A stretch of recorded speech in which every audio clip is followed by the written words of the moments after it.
Hello, everybody. We're going to start right now, but what we're going to start with is just a little introduction of folks around the room. This is people who are here at the final session in the final day of a long conference to talk about ethics. So let's do some introductions from folks. Just say like your name and why you're here in this ethics session, and you're going to take like no more than, like 15, 30 seconds or whatever to say your name and why you are here and interested in this ethics stuff. So with that, I switch those things. Yeah, just say who you are and... Hi, Krishna Andrei, Just Learning.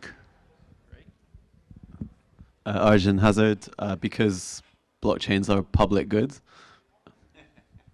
Sense to me, yeah. Mike Orcutt, I'm a journalist, so I'm interested in the newness of this discussion, I guess. Journalist perspective, nice. Hi, I'm Ruben. I'm a lawyer now, but a million years ago I studied philosophy, and so I'm always interested in people bringing in ethics where it may or may not belong, but I think it belongs here, so I'm interested. Philosophy. Oh, were you a philosophy PhD? No. Okay, whew, good. Okay, then if we can... Hi, I'm Jason Potts, and I do sort of social science research, so this is particularly interesting. Ellie Rennie from RMIT. I'm interested in the ethics question because, we talk about deploying these technologies as experiments, but when you talk about experiments, you also need to think about who you're experimenting on and whether they gave their permission and how. Really like that, okay. Hi, my name is Leo Lee from California. I'm a business entrepreneur. I'm just here to learn different aspects of crypto evolution. Thank you. I'm Arne Hessenbroek. I teach innovation at MIT, but not at the Media Lab. And I need to know about new technologies, so any aspect of it, so including ethics, which is sort of a minor thing, of course. No, just trying to tease him. What am I supposed to do? Just say your name and why are you here? Hello, my name is Sabina. I am here because I was just over there and I realized I don't know that much about Bitcoin to stay. So I much rather learn more about blockchain ethics because I work with blockchains. I'm Michael Zargam, and I design things that people use, so I feel that means I need to understand design ethics. I'm Quinn DuPont. I'll be speaking in a couple minutes, so I'll probably just say more then. Repeat that. Hi, I'm Patrick Merck. I'm here because Rhys asked me to be here. And I'll also be chatting a little bit so you can hear my perspective. Hi, my name is Neha. I'm here because I'm co-teaching a class with Rhys this semester on this very topic. And I care about it because financial inequality really sucks. And I think we're building it into our systems. So, yeah. I am Cheryl Thompson, and I also came over here because that was way over my head. I am creating a network platform and wanted to see how blockchain can help create funding for that, as well as just interesting. I'm new to this whole crypto economics, so here to learn. One more. Sean Coughlin. I'm a graduate student, and I'm kind of interested. To me, blockchain ethics is kind of it's an oxymoron, so I'd like to hear more. Good. Well, thank you for sharing. Folks who are new, sorry you're not going to get to fully share because people could come in at any amount of time. But I think one note here is I think a lot of us in this room actually have thought, either a surprising amount of people in this room have thought a good amount about this, and everybody here is interested in learning more. So that's fun.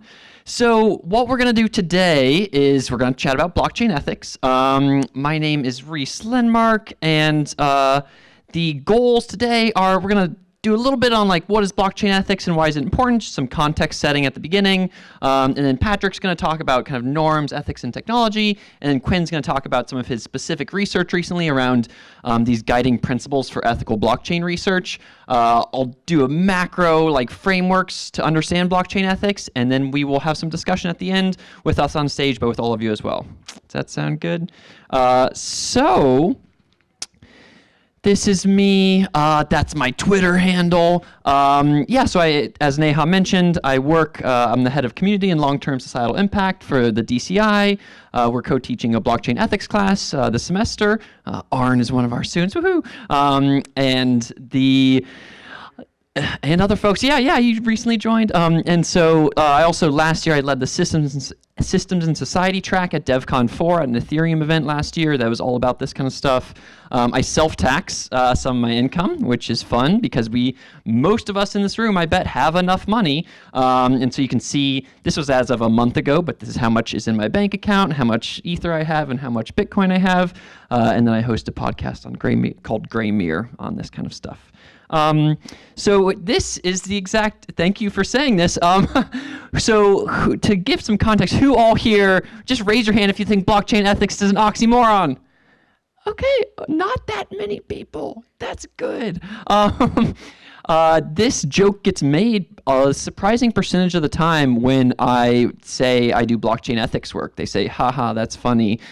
Those two things don't go together. And I think that combined with this other piece here, which is, and I just want to survey the audience, how large of an impact, and so how large of an impact will blockchain have on society? You can either, a full thumbs up is like, this is going to impact society as much as the internet or something like that. A full thumbs down is like, this will not really impact anybody and will just be a little bit of a thing that a couple thousand people use. So give people, go thumbs up to like thumbs down. Okay, I'm looking around. Time frame, over the next, let's say 20 years. Scope of the word blockchain. Good question.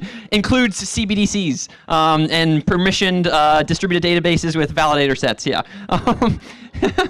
Okay. We're getting 2 thumbs up from some people. That's not allowed. No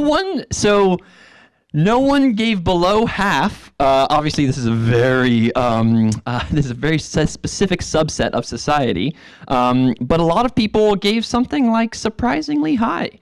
And the issue is that if you combine these two things, which is people laughing and then people being like, no, but this thing is going to have a big impact, that's just a recipe for disaster for all intensive purposes.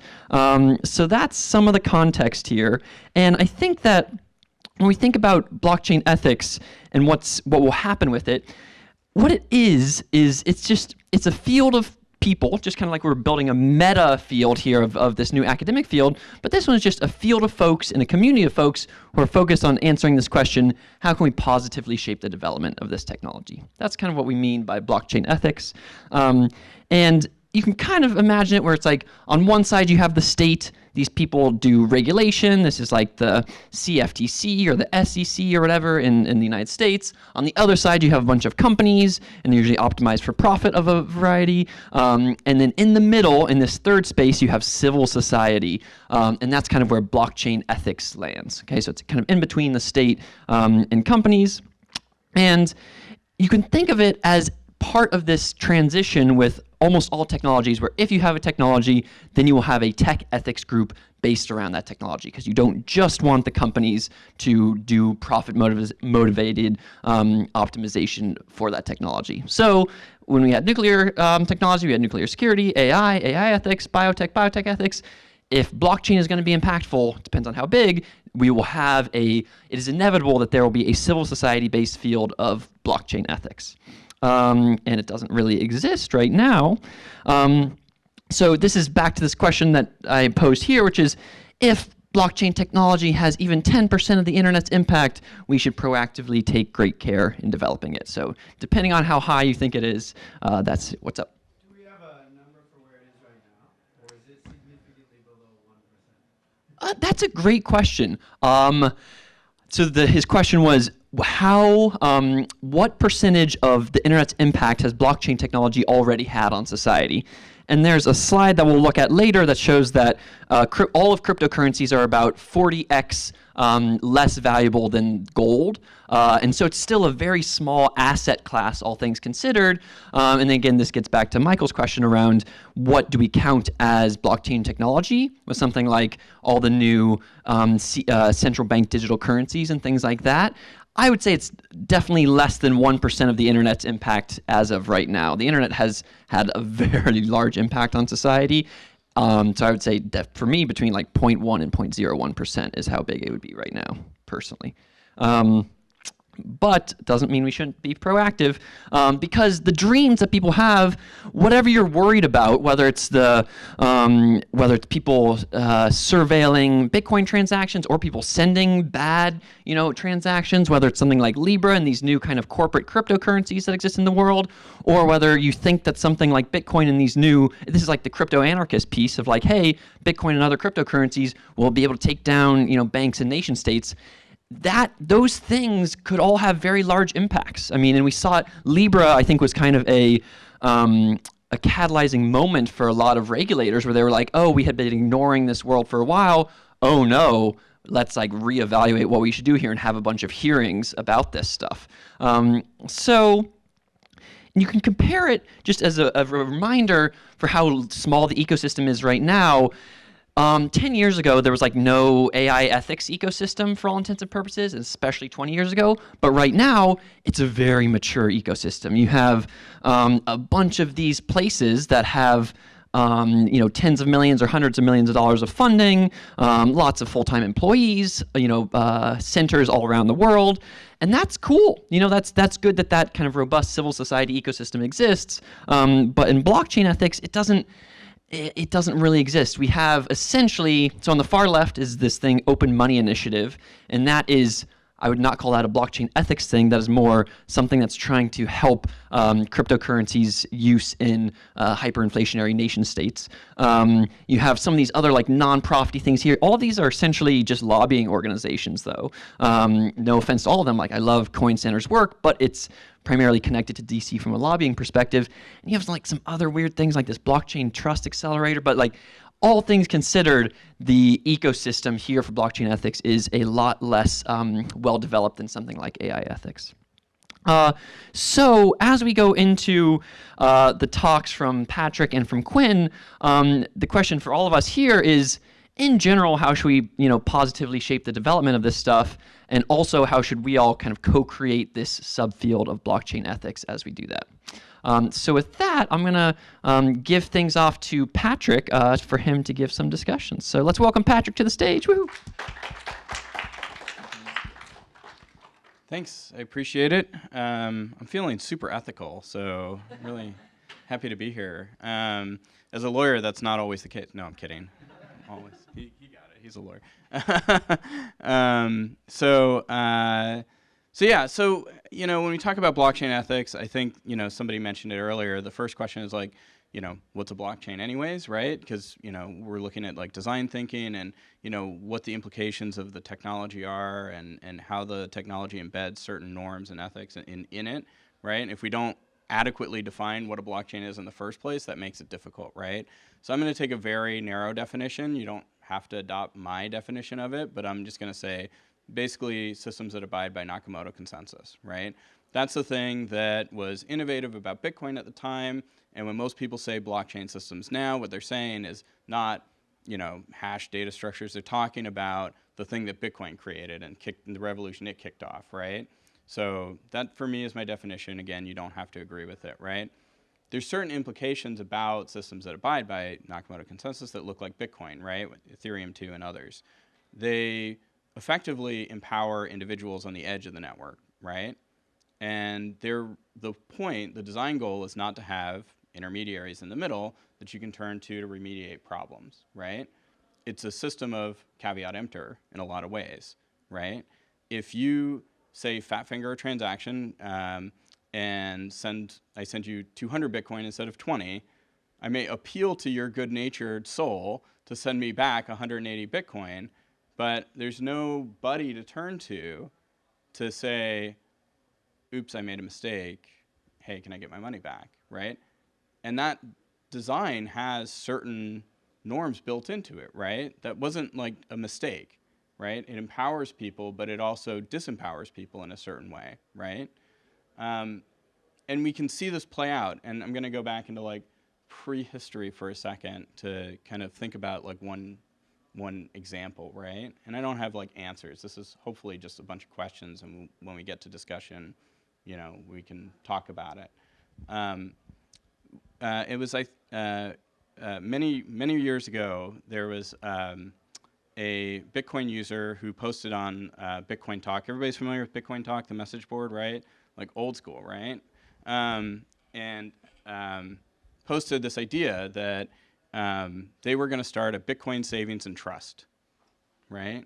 And so if you deposited some Bitcoin with him at the Bitcoin savings and trust, he would return 8% weekly interest, right? That's a pretty sweet deal, right? By the way, the user was named Pirate at 40, so you knew it was super legit, right? Pirate at 40 would give you 8% weekly interest on your deposited Bitcoin. And you know, there's a lot of talk about how that was possible, how he could be doing it, and all those other things. But one of the first responses was, guys, this is obviously a Ponzi scheme, right? I mean, everybody catches that, 8% weekly interest. It's obviously a Ponzi scheme, right? And one of the replies to that in the thread is, I know, but as long as I'm out first, it's cool, right? And everybody's kind of like, yeah. And so everybody actually, I mean, Bitcoin Savings and Trust did a lot of volume, right? A lot of people put money into this thing. And Pirate at 40 turned out to be a guy named Trendon Shavers who was in Texas, and he was like spending the money on like cars and gambling and like crossing the border and doing stuff, right? He actually didn't have any secret sauce. It was just a pure Ponzi scheme, and the SEC investigated him, and criminal charges were brought against him and all those other things. So, you know, the long arm of the law, you know, applies and all those things. But coming back to the blockchain ethics, you know, it was really interesting. It was sort of like a norm-setting moment, right? In some ways, you have this new technology where the existing norms revolved around systems that were intermediated, where you had a place to go if you made a mistake, or if somebody was running an obvious Ponzi scheme, they would shut it down. It wasn't this open network where anybody can participate and all the responsibility is pushed to the edge users, right? The design of that system kind of established this norm that, hey, as long as I get out first, it's cool, right? Those are the rules of the game, right? And we see this again and again in blockchain systems. I think in Ari's talk earlier about the flash boys, which is totally inappropriately uses the word front running because that's not what the legal definition of front running is. But the research is really interesting, right? The people who are acting as the miners in that space who are scooping up transactions, they could easily argue that that's what the technology allows. Those are the rules of the game. Why should I be treated, why should some third party from outside the system remediate this problem? It's not a problem. If everybody can see the rules, why can't I do it? If everybody can see the rules, why can't I run a Ponzi scheme as long as you know you've consented effectively to the fact that you're engaging as a participant in the Ponzi and you're just hoping to get out first, right? And I think that set the stage for a lot of what we see, right? So now you hear the word bag holders used all across this ecosystem. Everybody's either a bag holder or they're holding somebody else's bags or unloading their bag. I mean, it's a loaded term, right? Like, this is a weird thing to be acceptable, and if we're trying to like empower people and make the world better and financial inclusion and all those other things, if the language we're using is, hey, I'm just going to drop my bags on this person, or he's a sucker, he's a bag holder, you know, or we're saying, alternatively, hodl, you should just be hodling, right? We have all these weird like loaded terms, and it seems like there's these norms that were established long ago, right? Get in the Ponzi early, get out, right? And you're fine. And if you don't, whose fault really is it? Is it the person operating the obvious Ponzi, or is it the person who didn't get out, right? Sort of a weird question. We see it again with the DAO hack, right? The people put a bunch of money into the DAO gets hacked. I don't think I need to repeat all the facts around that. There, you know, you had some remediation, right? The Ethereum community came together and said, well, we're going to fork the network and take the money back, right? But that violates the rule of the game, right? So who really stole the money? Was it the hacker who who took advantage of an exploit in the DAO contract to pull money out? Or was it the subsequent developers who instigate and miners and everybody else who coordinated to encourage a hard fork and change the permissions on that address to take the money back, right? In the new forked version. right? It became that big split in the community and everything else. And that sets some norms around Ethereum, right, that were a little bit different from the norms you see in Bitcoin. But the design is the same, right? It's just in Ethereum now, and it kind of led to the big ICO boom and other things. The norm was, we'll take care of you, right? It's a science experiment, but we'll take care of you. But they don't really, right? I mean, we saw that with the parity bug and some other things. So how do you make that decision, right? I don't know. These are like, again, putting questions out there. We're designing these systems in a certain way where we're saying the rules are set ex ante when I develop the software and we launch these networks, and we're pushing all the responsibility out to the edge. In what cases are we willing to like remediate big problems, right? And especially when that contradicts the actual design of the system. And do we like the design of the system? Is that a good design? Is that a flawed design? Did we make a mistake in saying that Bitcoin is going to be an amazing thing when it's designed in a certain way that really says the rules are ex ante, caveat emptor, don't be a bag holder, that's how it works, right? That might be a system that's designed well for certain type of people, type of group or audience, or community of users, and maybe completely misaligned with the expectations and norms of a different community. So anyways, just a little brief like amuse-bouche before I turn it over to Quinn, who's going to get into some more interesting questions on research and ethics and all those other things. And hopefully sparked a little bit of like interest in some conversation and dialogue later. So thank you. As Quinn sets up, let's actually do one. If anybody has a question for Patrick about the norms of the community or how it's changed, does anybody have any thoughts or questions that come to their mind? Yeah. Given the fact that these decisions are norm setting, do you think then that sort of the notion of forking can be thought of as a feature, not a bug?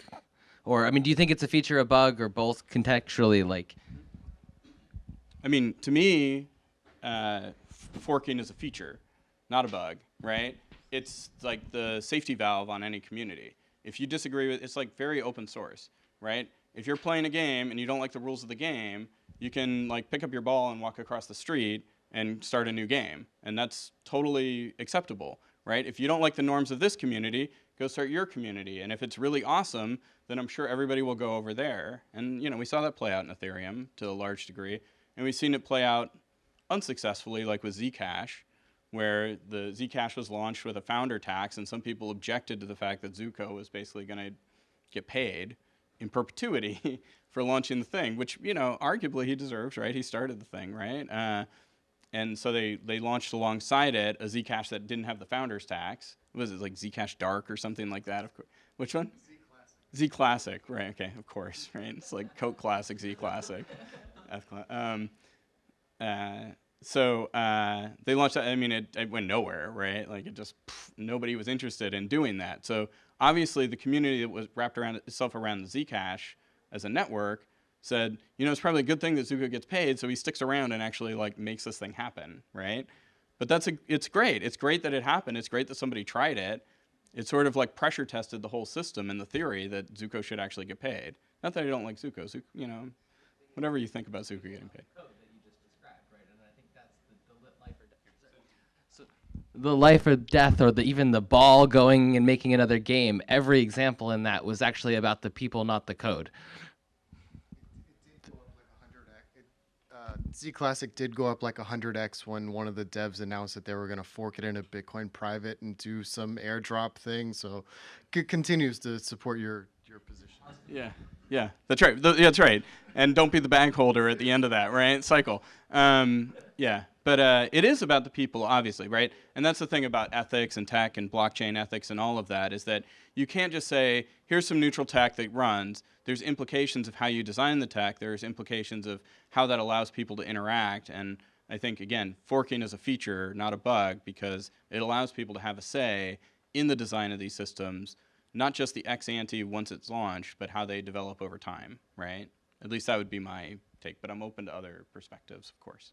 And I think turn it over to Quinn. Yeah, great. Thank you.